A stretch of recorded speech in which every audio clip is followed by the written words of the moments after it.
Bonjour à tous, bienvenue dans Mobility Book. Ce sera désormais votre rendez-vous mensuel pour découvrir les nouveaux ouvrages qui concernent justement l'univers de la mobilité. Alors aujourd'hui, j'ai le plaisir de recevoir Georges Amar pour son nouveau livre Homo Mobilis chez FIP Éditions. 19,50 €, un ouvrage justement à propos des nouvelles perspectives sur la mobilité. Bonjour Georges. Bonjour. Alors, vous avez dirigé les activités de recherche et d'innovation de la RATP. Vous êtes un prospectiviste reconnu, chercheur, écrivain également. Et avec cet ouvrage, Homo Mobilis, eh bien, vous avez souhaité nous éclairer en ce qui concerne les implications et les opportunités innovantes du vivre mobile. Parce qu'on le sait, si la mobilité urbaine se développe dans le monde, eh bien, ça développe aussi des saturations d'infrastructures routières, par exemple, mais aussi des réseaux de transport public. La multiplication des déplacements, ça devient souvent insoutenable. On a des problèmes de pollution, on a des problèmes de congestion, et parfois, elle est plus subie que souhaité. Et justement, dans cet ouvrage, Homo Mobilis, vous donnez des idées, des solutions pour réinventer notre vie mobile, mais de façon durable. Donc aujourd'hui, on en est où de la mobilité ? Le titre d'ailleurs de ce livre, Homo Mobilis, et son sous-titre, je l'ai intitulé Une civilisation du mouvement. En fait, c'est un peu le travail de la prospective aujourd'hui. Bien prendre conscience qu'on est en train de rentrer dans un nouveau mode de vie. Presque, on pourrait dire, une civilisation de la mobilité.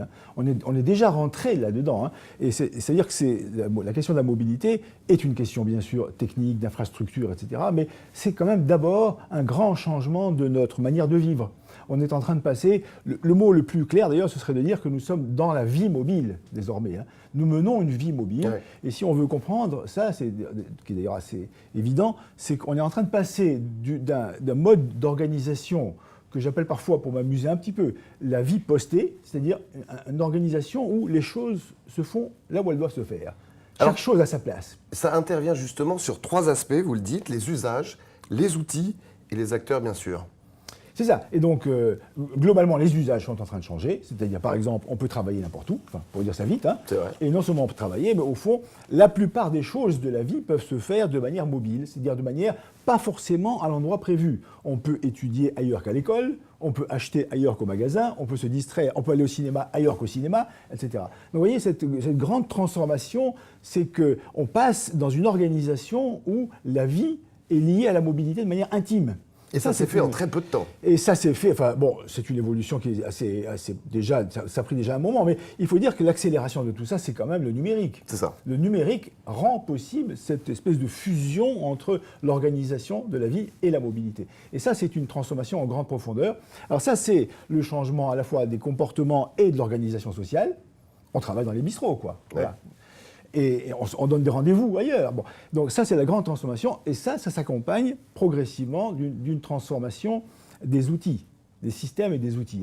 Donc la technique, en quelque sorte, la technologie et les instruments de la mobilité accompagnent cette transformation globale qui est une transformation civilisationnelle. Alors si véritablement les nouveaux usages qui ont bouleversé notre quotidien et notre mobilité, on peut en citer quelques-uns ? Il y a la catégorie générale, pour moi, j'appellerais ça bien volontiers quand même, c'est l'hybridation.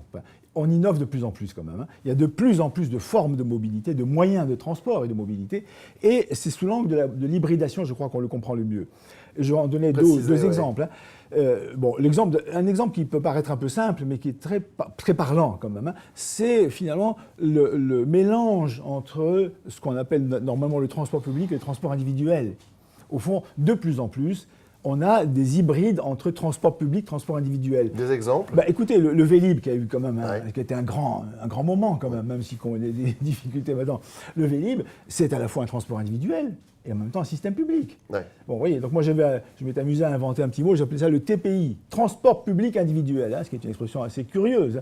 Et je crois que de plus en plus, on assiste à ces hybridations-là. L'automobile de demain, pour une large part, ça sera un TPI, c'est-à-dire plus seulement un outil purement individuel, donc de plus en plus. On peut citer le covoiturage, Blablacar, l'autolib aussi. Les autopartages en tout genre. Bien sûr. De plus en plus, l'automobile sera partageable pour son usage, pour sa propriété, etc.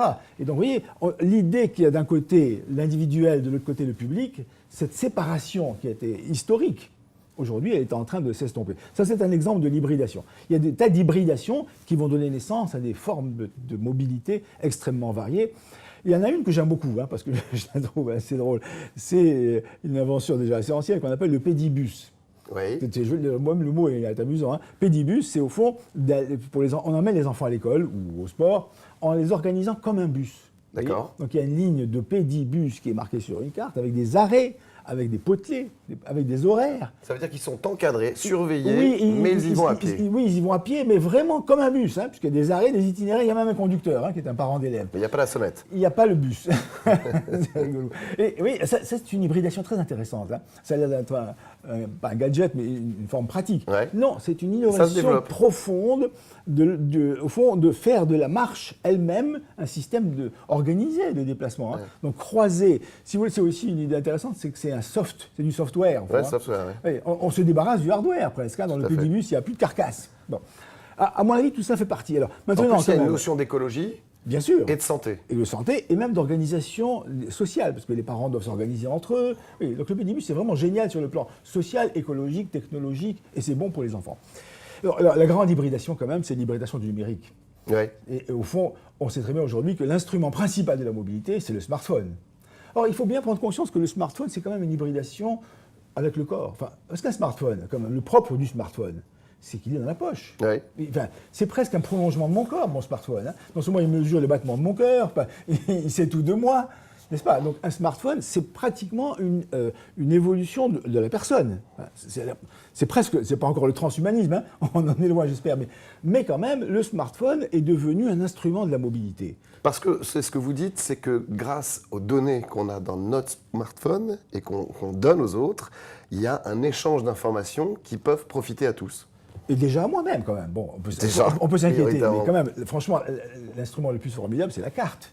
Vous n'êtes plus jamais perdu avec un smartphone, n'est-ce pas? Non, plus jamais. Bon, et on n'a pas à déplier ces bien cartes. sûr, on sait où on est, on sait où on va, etc. Donc le smartphone est devenu vraiment un ingrédient, un instrument de la mobilité. On peut commander un taxi, un machin, etc. On peut faire des choses extraordinaires avec un smartphone. Donc on peut s'inquiéter aussi, Bien sûr, il y a beaucoup d'inquiétudes, mais quand même, aujourd'hui, être mobile, c'est plus possible sans smartphone.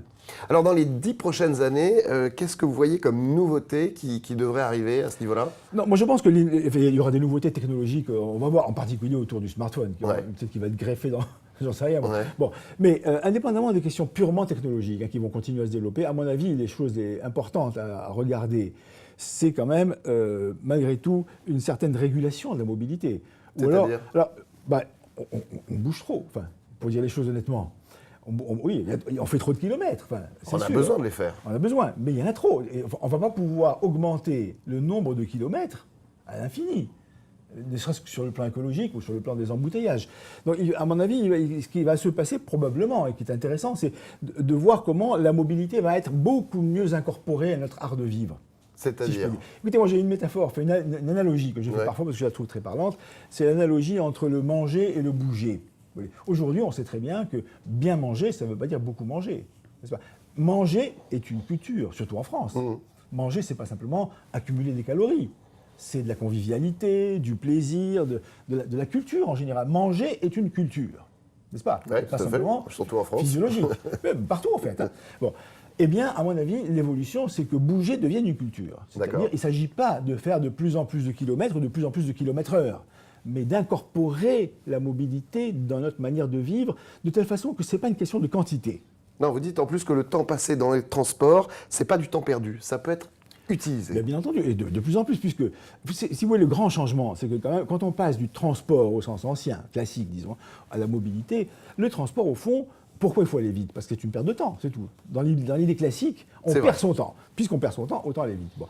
Dans la mobilité, non, puisque nous sommes désormais des personnes intégralement mobiles. Nous vivons en bougeant, en quelque sorte. Donc la question n'est même pas d'aller vite, à la limite.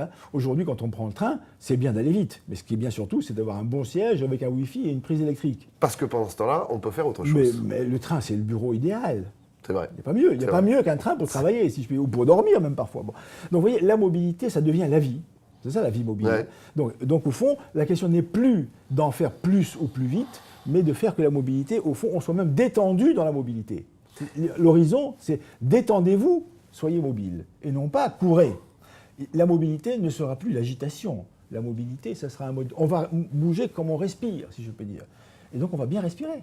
Est-ce qu'on va retrouver aussi des façons de se véhiculer d'un ancien temps, je dirais? On voit que de plus en plus, par exemple, le cheval revient en ville pour des transports publics, pour les déchets, etc.